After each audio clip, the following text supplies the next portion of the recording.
అక్కడి నుంచి పోటీ చేస్తున్న గొండు శంకర్ గారు మనతో ఉన్నారు. ప్రచారం అయితే చాలా ముమ్మరంగా చేస్తున్నారు. అసలు సీట్ ఎలా వచ్చింది, ఈసారి ప్రచారంలో ఎటువంటి ఎత్తులేస్తున్నారు ఆయన అడిగి తెలుసుకునే ప్రయత్నం చేద్దాం. సార్, ముందుగా మీకు కంగ్రాచులేషన్స్ సీట్ వచ్చినందుకు. ఒక సీనియర్ లీడర్ మీద మీరు ఇప్పుడు పోటీ చేస్తున్నారు. ఒక సర్పంచ్ స్థాయి వ్యక్తి ఇప్పుడు ఎమ్మెల్యే స్థాయికి ఎదిగారని చెప్పి అందరూ భావిస్తున్నారు. దీన్ని మీరు ఎలా ఫీల్ అవుతున్నారు? మీకు అందరి సపోర్ట్ ఎలా ఉంది? అందరి సపోర్టు బాగుంది. ఎప్పుడో ఒకసారి పోటీ చేసిన ప్రతి వ్యక్తి జూనియరే అవుతాడు కదా, మరి ఆయన అయిన తర్వాత కదా సీనియర్లు అవుతారు. మరి ఆ పోటీ చేసిన వ్యక్తి గెలిచిన సందర్భాలు 90% ఉంది ఇండియాలో. సో ఆ సందర్భంలో అందులో నేను ఒకడినే. అయితే నన్ను ఎందుకు తీసుకున్నారు అని అంటే, మా కుటుంబం 40 సంవత్సరాలుగా పార్టీకి చేస్తున్న సేవలకు గాను నేను గత 3-4 సంవత్సరాలుగా ఈ ప్రభుత్వ ప్రజా వ్యతిరేక పాలనని మేము ఖండిస్తూ నిరసన కార్యక్రమాలు ప్రజల్లో చైతన్యవంతం చేయడంలో సఫలమయ్యాం. అలాగే ఈ ముఖ్యమంత్రి నిరంకుశిత పాలన ఎండగట్టడం, ప్రజల వద్దకు తీసుకెళ్ళడం, అలాగే పార్టీ తెలుగుదేశం పార్టీ ఏం చేయబోతుంది అనేది ముందుకు తీసుకెళ్ళడం, కూటమి చేయాల్సినటువంటిది ఏముందనేది చెప్పడం, ఇవన్నిటిలో సక్సెస్ అయ్యి ప్రజల మన్ననలు పొందగలిగాం. ప్రజల సర్వేల్లో కూడా నా పేరు రావడం, అలాగే నా యొక్క కష్టపడే తత్వాన్ని, నిజాయితీని, దీన్ని గుర్తించి ఈవేళ నాకు అవకాశం వచ్చింది కనుక ప్రజలందరూ బ్రహ్మరథం పడుతున్నారు. డెఫినెట్గా మేము గెలుస్తాం. అంటే మీరు ఒక సర్పంచ్ సంఘం జిల్లా అధ్యక్షులుగా పనిచేసిన అనుభవం ఉంది. ఏ గ్రామంలో ఎటువంటి సమస్యలు ఉన్నాయి ఏంటని మీకు ఒక అవగాహన ఉంటుంది. ఈ నేపథ్యంలో మీరు ఎమ్మెల్యేగా ఇప్పుడు పోటీ చేస్తున్నారు కాబట్టి రేపు మీరు ఎలక్షన్ అయిపోయిన తర్వాత మీ పార్టీ అధికారంలోకి వచ్చిన తర్వాత మీరు ఎటువంటి కార్యక్రమాలు చేస్తారు? అంటే మీకు ఒక విజన్ అనేది ఉంటుంది కదా, ప్రజలకు మీరు ఏం చెప్పాలనుకుంటున్నారు? నాకు విజన్ చాలా ఉంది. ఈ నియోజకవర్గం సమస్యలతో సతమతం అవుతుంది. గత 5 సంవత్సరాలుగా ఎక్కడ వేసిన గొంగలు అక్కడే.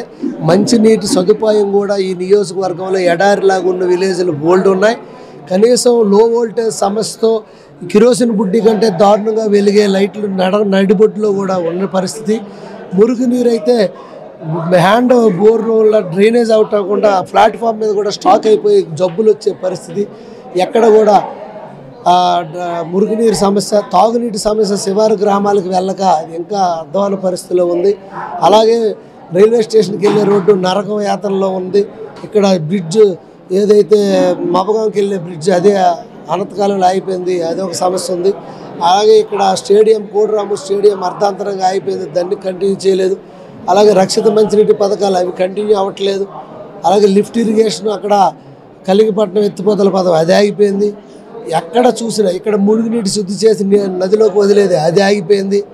ఎక్కడికక్కడే సమస్యలు విపరీతమైన. ఈ సమస్యలన్నింటిని అధిగమించి ట్రాఫిక్ సమస్య, బ్రిటిష్ కాలం నాటి డ్రైనేజ్ వ్యవస్థ, వీటన్నిటిని నేను అధిగమించి ఇవన్నీ క్షుణ్ణంగా పరిశీలించి మౌలిక వసతుల కల్పనకి ముందుగా నా యొక్క ప్రాధాన్యత ఇస్తూ, అలాగే సంక్షేమ పథకాలు అందరికీ అర్హులయ్యేవి టెక్నికల్ రీజన్ ద్వారా పేదవాడు పొట్టకొడుతున్నటువంటి ఈ ప్రభుత్వంలా కాకుండా మేము అందరికీ ఆ టెక్నికల్ ప్రాబ్లం అధిగమించి అందేటట్టు చూస్తాం.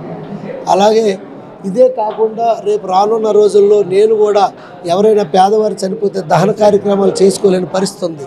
వాళ్ళకి కర్రలు కానీ పిడకలు కానీ లేవు, వాళ్ళకి ఒక యాడ్ పెట్టిస్తాను.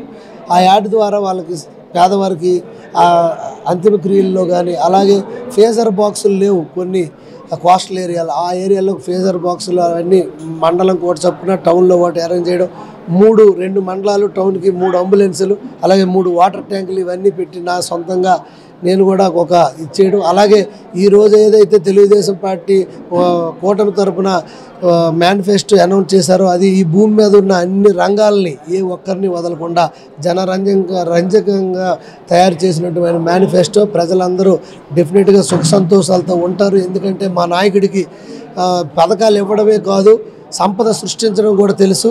ఇప్పుడున్న ముఖ్యమంత్రి లాగా తాకట్టు పెట్టే నైజం మా నాయకుడు కాదు కనుక ప్రజలు కూడా నమ్మి రేపు రాబోయే రోజుల్లో అత్యధిక మెజార్టీతో ఓట్లు వేసి ఈ ప్రభుత్వాన్ని ఇంటికి పంపించడం ఖాయమని తెలియజేస్తారు. ఇప్పుడు చాలా సామాజిక వర్గాలకు చెందిన నేతలు మీ సమక్షంలో మీ పార్టీలో చేరుతున్నారు. అపోజిషన్ పార్టీ లీడర్ అయితే సీనియర్ లీడరు, ఒక 30 సంవత్సరాల అనుభవం ఉంది, మంత్రిగా చేశారు, చాలా అనుభవం ఉన్న వ్యక్తి. ఆ వ్యక్తిని కాదని ఒక కొత్త వ్యక్తికి మిమ్మల్ని నమ్మడానికి గల కారణం ఏంటి?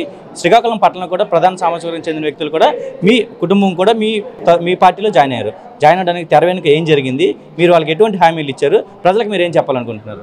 మీరు మాట్లాడితే సీనియర్ అని, సీనియర్ అంటే ఆయన ఫస్ట్ సర్పంచ్ ఎంపీపై వెళ్ళినప్పుడు ఆయన ఎంత జూనియర్ ఆయనకి అది అడగండి. నాకు ముందు దానికి సమాధానం చెప్పండి. మీరు దీనికి సీనియర్ జూనియర్ రాజకీయంలో కాదు, సమర్థత ఉండాలి. సమర్థత ఎంత సమర్థవంతంగా మనం సమస్యలపై ఎదుర్కోగలం, అభివృద్ధి చేయగలం. మీరు అది అర్థం చేసుకోండి. ఎందుకంటే ఈ రోజుకి మున్సిపల్ ఎలక్షన్లు పెట్టలేదు. ఎందుకు పెట్టలేదు? సీనియర్ నాయకుడిగా కనీసం గోతులు ఎందుకు పూడ్చలేదు? ఆమదాల వలస రోడ్డుకి పాలాభిషేకం చేశారు ఇద్దరు అన్నదమ్ములు స్టేడియంలో, ఈవెంట్ చేశారు, పెద్ద ఈవెంట్ 12 కోట్లు ఇచ్చారని. ఎందుకు అది కంప్లీట్ చేయలేదు? ఇంకా తెర వెనక రాజకీయాలు తెర వెనక రాజకీయాలు మాకేటి ఉండవు. అంత తెర ముందే తెర వెనక చేయడానికి ఇక్కడ ఏటి ఉంటుంది? నా చేతులు ఏముందని నేను తెర వెనక చేస్తాను చెప్పండి? ఏదో ఒక మాట్లాడితే మీరు అది ఉంచేసి మిగతావన్నీ కట్ చేసేసి అది ఒకటి ఉంచేసి మార్ఫింగ్ చేసి ఈ వైసీపీ నాయకులు అల్లి చేసి నా క్యారెక్టరైజేషన్ చేయడానికి చూస్తాను రా. అంతకు తప్పించి మేము తెర వెనక రాజకీయాలు ఏం చేస్తాం? చంద్రబాబు నాయుడు గారు ముఖ్యమంత్రి అవ్వాలా, పవన్ కళ్యాణ్ గారి నేతృత్వం వీళ్ళందరూ కూటమి గెలవాలి. ఎందుకంటే పవన్ కళ్యాణ్ గారు కానీ చంద్రబాబు నాయుడు గారు కానీ ముఖ్య ఉద్దేశం రాష్ట్ర భవిష్యత్తు అని, వాళ్ళు చేయగలరని ప్రజలకు నమ్మకం ఉంది. వాళ్ళకి నమ్మి ఈ మా మేనిఫెస్టోకి నమ్మి జనాలు పెద్ద ఎత్తున జాయిన్ అవుతున్నారు. తర్వాత రాష్ట్ర ప్రభుత్వం ఈ ప్రజా వ్యతిరేక పాలన విసిగిపోయి ఇప్పుడు వచ్చారు. ఎన్నాళ్ళు వస్తే కేసులు పెట్టేస్తారని భయంతో రాలేదు, ఇప్పుడు వస్తున్నారు. దానికి తర్వాత నా మీద నమ్మకం ఉంది.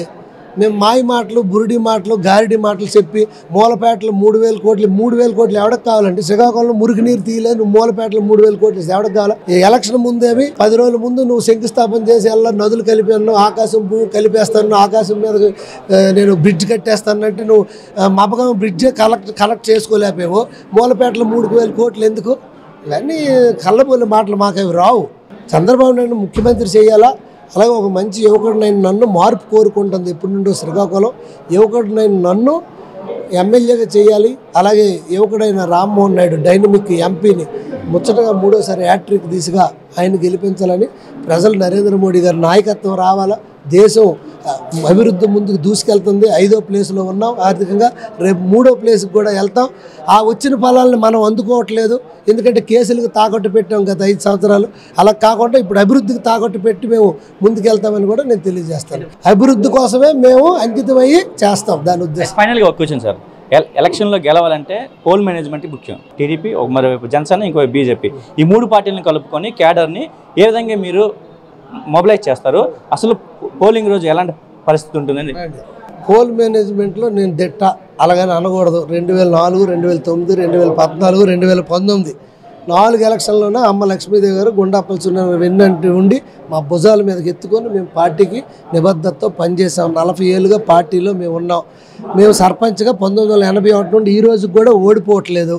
పోల్ మేనేజ్మెంట్ దానికి ఎక్కడి నుండి ఆకాశం మీద నుండి మనుషులు రావక్కర్లేదు.